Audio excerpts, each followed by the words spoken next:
Subscribe करें हमारे कुणांग music channel को और नए छत्तीसगढ़ी गानों के अपडेट के लिए बेल आइकन को क्लिक करें।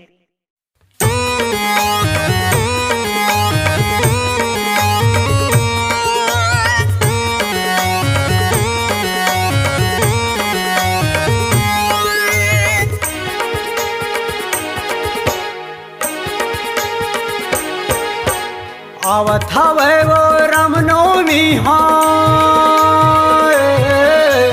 आवत हवे वो रामनवमी रखबे तैयारी करके हाय तोरे अंगना में डीजे बजाऊं लाहूं बाराती धर के तोरे अंगना में डीजे बजाऊं लाहूं बाराती धर के।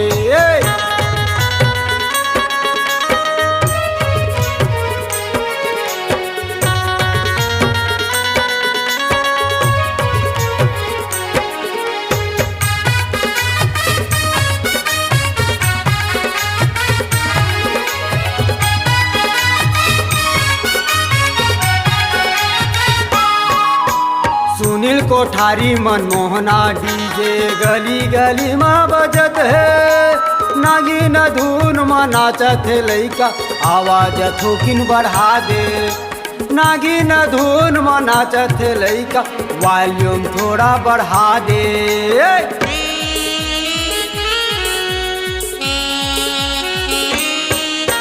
सुनील कोठारी मनमोहना डीजे गली गली में बजत है नागिन धुन में नाचत है लइका आवाज थोकिन बढ़ा दे नागिन धुन में नाचत है लइका वॉल्यूम थोड़ा बढ़ा दे।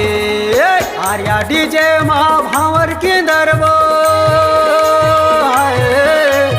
आर्या डीजे माँ भावर की दरबो सात भावर तेरा पार के हाय तोरे अंगना में डीजे बजाऊं लाहूं बाराती धर के तोरे अंगना में डीजे बजाऊं लाहूं बरतिया धर के।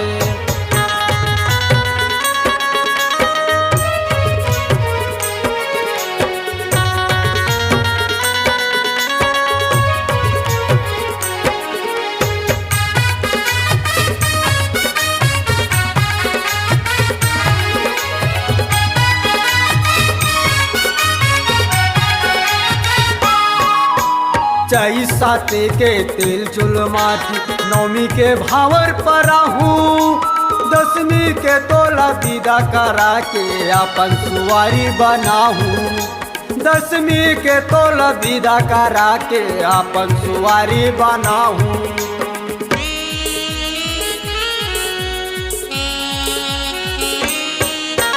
चाई साते के तेल चुल माटी नौमी के भावर पराहूँ दसवीं के तोला विदा करा के अपन सुवारी बनाहूँ दसवीं के तोला विदा करा के अपन सुवारी बनाहूँ।